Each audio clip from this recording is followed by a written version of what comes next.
Novel terjemahan pejuang terhebat nomor 1. Bab 1921.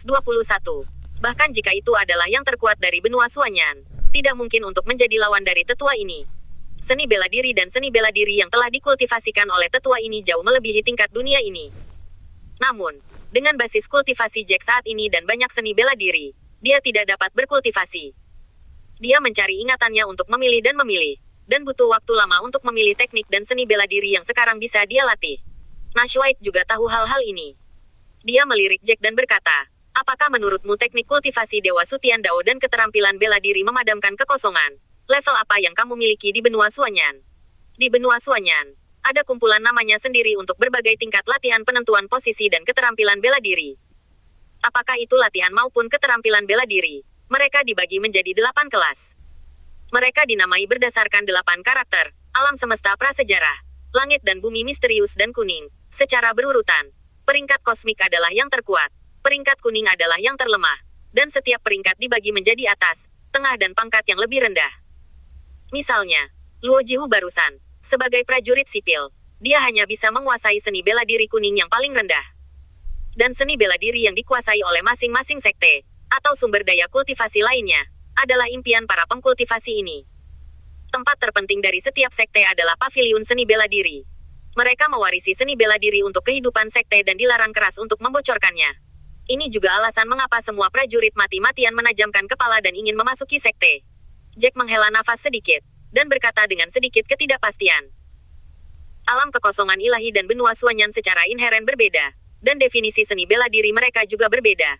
Dan satu-satunya seni bela diri yang dapat saya latih saat ini, menghancurkan kekosongan, tidak memiliki peringkat sama sekali. Itu bisa hanya menjadi pendahuluan berdasarkan konten. Menilai di dunia ini, dia setidaknya adalah keterampilan bela diri surgawi. Petik 2. Setelah mendengarkan kata-kata Jack, Nash White diam-diam tertegun. Ini benar-benar kemampuan hebat senior. Keterampilan bela diri yang paling sederhana di dunia ini, ternyata berada di tingkat surgawi. Petik 2. Jack mengangguk dan melanjutkan, aku masih bisa menilai peringkat menghancurkan kekosongan untuk saat ini, tapi aku tidak bisa menebak peringkat mana bela diri itu. Petik 2. Nash White berkata dengan pasti kali ini, karena dapat dinamai Seng Sutian Dao, nilainya pasti tidak rendah. Tidak peduli apa, kamu harus berlatih dulu. Saya tidak berpikir kamu harus keluar selama periode waktu ini. Berkultivasi pertama di kapal dan tunggu sampai kamu memiliki tingkat kemampuan perlindungan diri tertentu sebelum pergi. Lagi pula, di luar sudah berantakan selama ini. Jack mengangguk. Dia sebenarnya berpikir dengan cara yang sama. Sekte bipolar dan sekte Hunyuan akan berperang. Tidak ada yang tahu di mana perang sekte Zong ini akan mempengaruhi. Mungkin kota Zeng yang akan menjadi pusat perang. Jadi Jack berencana untuk berlatih menghancurkan kekosongan terlebih dahulu. Dan kemudian membuat rencana setelah berlatih menghancurkan kekosongan ke tahap awal. Untungnya, ingatan yang ditinggalkan oleh pendahulunya, tidak hanya menyumbangkan latihan dan keterampilan bela diri, tetapi juga meninggalkan pengalaman latihan asli, dan bergabung dengan Jack. Fusi semacam ini tidak ada bandingannya dengan orang lain. Bahkan pengajaran langsung dari seorang guru terkenal tidak lebih baik dari perpaduan ingatan dan pengalaman Jack. Pada saat ini, Nash White tiba-tiba terkekeh dan berkata, kamu telah berkultivasi selama ini, dan kamu belum bisa menemani Kili dengan baik. Setelah benar-benar stabil, kamu harus mengajaknya jalan-jalan. Sebagai seorang anak, dia secara alami penuh dengan rasa ingin tahu tentang dunia, dan dia akan senang selama beberapa hari jika Anda mengajaknya jalan-jalan. Petik 2. Jack mengangguk, merasa sedikit bersalah di hatinya. Lagi pula, dia tidak punya waktu untuk menemani putrinya selama periode waktu ini. Setelah datang ke dunia baru ini, dia secara alami akan mengambil uang untuk pergi keluar dan berjalan-jalan ketika dia punya waktu untuk bersenang-senang. Bab 1922. Agar memiliki kemampuan untuk melindungi dirinya sendiri sesegera mungkin, Jack sekali lagi mengabdikan dirinya untuk berkultivasi. Kali ini dia menaruh semua pemikiran utamanya pada latihan seni bela diri, menghancurkan kekosongan. Tingkat seni bela diri ini tidak mudah untuk dipraktikkan. Beberapa seni bela diri tidak dapat dipraktikkan jika dia ingin berlatih, dan dia harus memiliki tingkat kultivasi yang cocok untuk berkultivasi menjadi seni bela diri tingkat tinggi.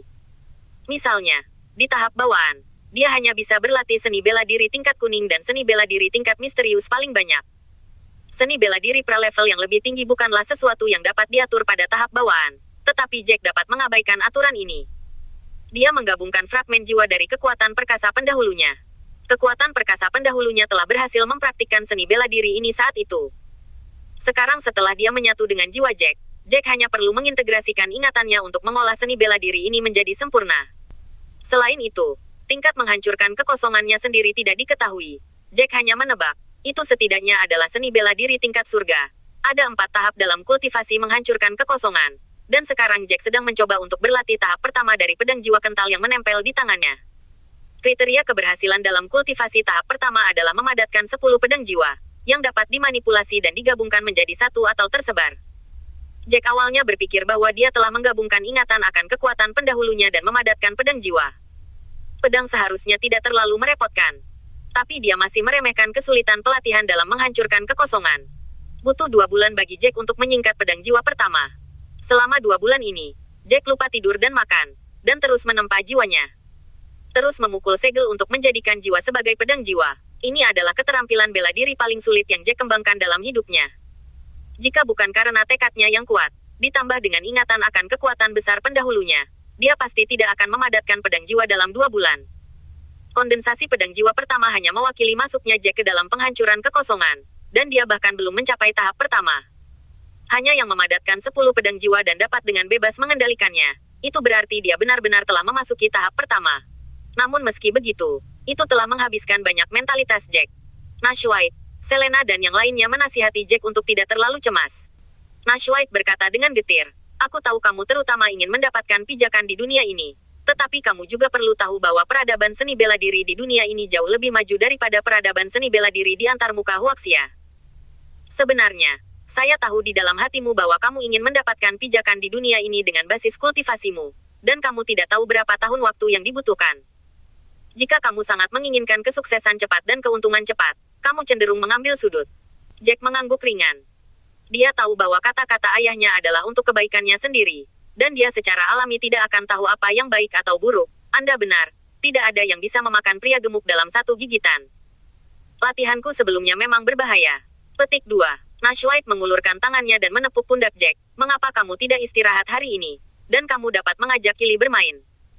Kota Zhengyang bukanlah kota besar di bawah sekte bipolar. Meskipun ada juga banyak orang kuat, tetapi selama kamu memperhatikan, tidak akan ada bahaya. Petik 2. Bahkan, selama periode waktu ini, Nash White juga sering keluar untuk hangout. Tentu saja, ruang lingkup kegiatannya terbatas pada lingkungan penginapan. Jack juga khawatir tentang kecelakaan apa yang mungkin terjadi pada ayahnya jika dia bertindak terlalu jauh. Lagi pula, ada terlalu banyak orang kuat di dunia ini. Dengan kemampuannya saat ini, mustahil baginya untuk berjalan menyamping di dunia seperti sebelumnya.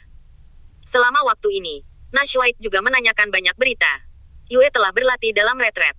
Untuk menimbulkan masalah yang tidak perlu, Nash White memberitahu Jack semua berita bahwa dia telah memanggilnya selama periode ini.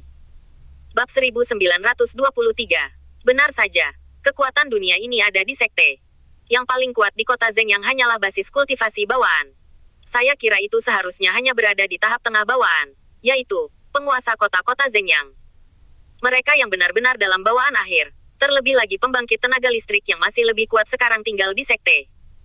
Lagi pula, hanya di Zhongmen akan ada banyak sumber daya yang dapat menyediakan mereka untuk berkultivasi. Pada kenyataannya, kota Zhengyang hanya dapat dianggap sebagai kota fana. Jack mengangguk perlahan. Jika orang terkuat dalam perjalanan ini hanya pada periode pertengahan bawaan, maka dia bisa mengatasinya. Setelah memikirkan ini, dia memutuskan untuk mengajak Kili bermain. Selama dia selalu memperhatikan, seharusnya tidak ada kesulitan menjaganya. Ketika Kili mendengar bahwa ayahnya akan mengajaknya bermain, dia tidak bisa menahan diri dengan gembira. Bagaimanapun, dia hanya seorang anak berusia 7 tahun. Meskipun dia ditemani oleh keluarganya di kapal roh biji mustard, dia masih merasa bosan setelah waktu yang lama. Jack memimpin Kili keluar dari penginapan. Keduanya tidak pergi ke jalan yang paling makmur. Lagi pula, ada orang yang datang dan pergi dan rawan kecelakaan. Jack hanya membawa Kili ke jalan dekat penginapan. Meskipun tidak sebagus jalan yang paling makmur, ada juga banyak makanan yang menyenangkan dan lezat. Kili berjalan ke jalan ini dan segera melihat sekeliling dengan gembira. Meskipun Kili masih muda, dia tahu bahwa ayahnya datang ke dunia ini. Setelah itu, ekonomi tidak begitu kaya. Dia tidak menginginkan segalanya, hanya memilih beberapa makanan dengan harga sedang untuk dimakan. Jack menyentuh kepala Kili. "Kamu tidak perlu menabung untukku. Itu hanya makanan untuk dimakan. Jika aku tidak mampu membelinya, itu agak terlalu menyedihkan." Kili tahu bahwa ayahnya bercanda dengannya, dan berkata dengan riang, Saya tidak menghemat uang Anda. Tetapi saya pikir gadget ini lebih seperti hati saya. Yang mahal belum tentu menyenangkan dan enak. Petik 2. Ayah dan anak perempuan itu mengobrol dengan gembira. Tiba-tiba ada keributan di depannya. Jack mengerutkan kening dan menarik Kili di belakangnya. Dia mendongak dan melihat seorang pria di depannya yang berpakaian compang camping dan memiliki kutukan di wajahnya tersandung dari sebuah gang. Pria ini terlihat sedikit menyedihkan. Pakaian di tubuhnya bergaris-garis, seolah-olah dia telah dicambuk, dan digambar seperti ini. Wajah pria itu terukir dengan tanda kutukan hitam. Tanda kutukan ini seperti cacing tanah yang hidup. Merangkak di wajahnya. Itu tampak aneh dan menakutkan. Wajah orang ini ditutupi oleh tanda kutukan hitam. Dan untuk sementara, dia tidak tahu apakah itu laki-laki atau perempuan. Setelah melihat orang ini, semua orang di sekitar mereka menghindar seolah-olah mereka telah melihat wabah. Kili berdiri di belakang Jack dan mengulurkan tangan kecilnya untuk menarik lengan baju Jack. Ayah. Pria itu terlihat sangat menyedihkan. Ada apa dengannya? Mengapa semua itu ada di wajahnya? Jack mengerutkan kening. Jika itu di waktu normal, dia mungkin masih memiliki hati untuk mencari tahu. Tetapi sekarang dengan Kili di sisinya, bahkan jika dia memiliki pemikiran ini, dia tidak akan menjelajahinya. Dia mengulurkan tangannya untuk memegang Kili. Tidak peduli mengapa orang itu tiba-tiba muncul di sini. Di mata Jack, tempat ini sudah menjadi tempat benar dan salah. Dan dia tidak ingin tinggal terlalu lama. Tetapi ketika dia ingin menahan Kili, wajahnya penuh. Itu adalah orang terkutuk yang tiba-tiba mengangkat kepalanya. Itu adalah sepasang mata abu-abu. Ketika dia melihat Kili, secercah harapan melintas di matanya. Dia bahkan berlari dan jatuh ke arah Jack, masih bergumam, "Tolong bantu saya. Saya benar-benar menyedihkan. Saya telah dikurung selama bertahun-tahun. Saya lapar. Bisakah Anda membiarkan saya menggigit apa yang ada di tanganmu?" Bab 1924. Jack baru saja membeli 2 roti kukus manis untuk Kili. Pada saat ini, itu masih dipegang oleh Kili di tangannya. Sebelum dia bisa memakannya, Jack mengerutkan kening tanpa sadar. Tetapi Kili memegang roti manis dengan hati yang murni. Melemparkannya ke pria yang penuh dengan segel kutukan. Setelah pria itu menerima roti kukus, dia meneguknya ke dalam mulutnya. Sepertinya dia sudah lama tidak makan. Dia mengucapkan terima kasih saat dia makan. Terima kasih banyak. Bisakah kamu menyelamatkanku? Kili tidak memiliki hati yang defensif. Tetapi Jack tidak bodoh. Alasan mengapa orang ini tiba-tiba meminta bantuan Kili jelas karena dia mendengar percakapan antara Kili dan dia. Apakah telinga orang ini begitu tajam, suara, dan begitu jauh, tapi dia tidak menunggunya untuk memikirkannya. Ada omelan dari Yuan Jian. "Kamu sangat berani. Kamu berani memberi makan budakku." Orang-orang di sekitar juga menatap Jack dan putrinya dengan mata tak berdaya. Wanita parubaya itu berkata tanpa daya kepada Jack, "Anak muda, apakah kamu baru saja memasuki kota? Kamu hanya tidak mengerti aturannya." Jack segera menyadari ada sesuatu yang salah ketika dia mendengarnya, dan tanpa sadar bertanya, "Aturan apa?" Wanita parubaya memandang Jack tanpa daya. Pria ini adalah budak di mansion Tuan Kota, dan tanda kutukan di wajahnya adalah tanda budak. Budak adalah milik pribadi Tuan Tanah, Tuan Kota, apalagi memberi makan. Bahkan lebih semuanya salah pada pandangan pertama. Setelah mendengar ini, Jack melihat orang itu lagi. Orang ini tampaknya memiliki beberapa masalah dengan Iki, dan dia juga memiliki perasaan naif ketika berbicara, seolah-olah dia telah dipukuli dengan bodoh. Itu terlihat sangat menyedihkan, tetapi dia secara alami tidak mau menyinggung mansion Tuan Kota ketika dia pertama kali tiba. "Kamu sangat berani. Tidakkah kamu mendengar apa yang aku katakan?" Seorang pria dengan gaun brokat dan wajah buruk berjalan cepat ke arah Jack. Di belakangnya ada 2 penjaga dengan baju besi perak. Ketika wanita parubaya melihatnya, dia segera mundur ke samping. Sebelum dia pergi, dia dengan ramah mengingatkan, "Pria ini adalah putra tertua dari rumah penguasa kota, Wang Yaosu. Anda tidak boleh menyinggung perasaannya, atau Anda tidak bisa memakannya." Putra tertua dari mansion Tuan Kota. Ini membuat Jack sangat tidak berdaya, tetapi dia bukan orang yang harus dibantai. Meskipun dia secara alami adalah Grand Lord of the City Lord's Mansion, dia hanya membuat gerakan yang tidak disengaja, katanya dengan alis terangkat. "Maaf, saya tidak tahu. Orang ini adalah budak Anda, dan saya tidak tahu aturan mansion Tuan Kota. Tapi ini tidak benar di telinga Wang Yaosu. Kamu tidak tahu bahwa dia adalah budakku. Kamu tidak tahu aturan mansion Tuan Kota. Kamu pikir aku bodoh? Jangan membuat alasan untuk dirimu sendiri. Bahkan jika itu kamu. Aku tidak bisa mendengarkan alasan." Setelah Wang Yaosu mengucapkan kalimat ini, dia melirik Kili di belakang Jack, dan mulutnya meringkuk dengan senyum menjijikkan. "Tapi bukan berarti Anda tidak bisa menebus kesalahan Anda. Saya pikir gadis kecil di belakang Anda cantik. Bagus. Berikan padaku sebagai pelayan. Wajah Kili menjadi pucat karena ketakutan. Dia tidak pernah berpikir bahwa dia telah menyebabkan masalah besar bagi ayahnya dengan membuang roti manis. Dia mengangkat kepalanya dan ingin meminta maaf kepada ayahnya, tetapi Jack tidak melihatnya. Untuk mengatakan bahwa Jack tidak ingin berhubungan dengan Wang Yaosu sekarang, hanya untuk melakukan lebih dari kurang, Jack tidak berpikir itu salah. Untuk hanya memberi makan makanan kepada pria malang ini. Tetapi sekarang kata-kata Wang Yaosu sepenuhnya membuat Jack marah. Ada rasa dingin di matanya. Agar tidak menimbulkan masalah, dia menahan napas. Selama basis kultivasinya tidak jauh lebih tinggi darinya, dia tidak bisa melihat tingkat kultivasinya sama sekali. Melihat Jack menatapnya dengan mata dingin, Wang Yaosu berkata dengan acuh tak acuh, "Kenapa?" "Tidak, itu bagus. Karena kamu tidak ingin mengirim gadis kecil ini kepadaku sebagai pelayan, maka potong tanganmu dan memberitahu kamu apa peraturannya." Bab 1925. Ketika kata-kata ini keluar, Jack tercengang. Dia tidak menyangka bahwa situasi Lord of the City Lord akan begitu biasa. Wang Yaosu jelas tidak ingin berbicara omong kosong dengan Jack, lengannya terentang darinya. Orang ini telah melangkah ke tahap awal kultivasi bawaan. Di seluruh kota Zhengyang, juga jarang bertemu lawan. Suara-suara di sekitarnya juga berbisik, penguasa kota. Dia baru saja direkrut sebagai murid luar oleh Sekte Bipolar tahun lalu. Mengatakan bahwa dia dikagumi oleh seorang tetua di Sekte Bipolar, keterampilan bela diri tingkat tinggi yang dia kembangkan. Pemuda ini juga tidak beruntung. Tuan-tuan kota sedang dalam suasana hati yang buruk baru-baru ini. Ini karena dia ingin menangani keputusasaan pribadi dengan santai. Petik 2. Segala macam kata jatuh ke telinga Jack, membuatnya semakin marah. Faktanya, Wang Yaosu ini hanya mencari masalah. Dia baru saja mengenai moncong senjatanya, dan Wang Yaosu mengeluarkan pedang panjang perak dari cincin penyimpanan. Membidik wajah Jack. "Sekarang jika kamu memotong tanganmu sendiri, dan kemudian berlutut dan membenturkan kepalamu beberapa kali, aku mungkin akan melepaskanmu." Setelah mendengar ini, Jack mencibir, "Tuan besar Tuan kota, Anda tidak dapat melakukan apapun yang Anda inginkan." Seperti yang diharapkan, tidak ada hukum raja di dunia ini. Wang Yaosu menyipitkan matanya, dan tatapan berbahaya melintas di matanya. "Mengapa saya tidak memiliki hukum raja? Anda jelas memberi makan budak saya secara pribadi. Siapa di kota Zhengyang yang tidak tahu aturan mansion Tuan kota kita?" Begitu kata-kata ini keluar, Jack mengerti bahwa dunia ini tidak berarti bahwa selama dia kuat atau memiliki status, dia dapat bertindak sembarangan. Kata-kata Wang Yaosu hanya untuk membuat alasan untuk dirinya sendiri dan mendorong kesalahannya pada Jack. Dia terlalu malas untuk berbicara omong kosong dengannya. Cahaya hitam keluar dari auranya, perlahan-lahan muncul di telapak tangan Jack. Setelah aura Jack pecah, tentu saja dia tidak bisa menyembunyikan tingkat kultivasinya. Wang Yaosu mengangkat alisnya karena terkejut. "Tidak heran kamu berani begitu lancang. Ternyata berada di level yang sama dengan basis kultivasiku. Tapi apa, aku adalah murid luar dari Sekte Bipolar, dan aku telah berlatih seni bela diri dari Sekte Bipolar. Bahkan jika kamu menembus basis kultivasi bawaan, itu tidak mungkin lawanku." Jack memandang Wang Yaosu seperti orang bodoh, siapapun yang tahu bagaimana menyombongkan diri.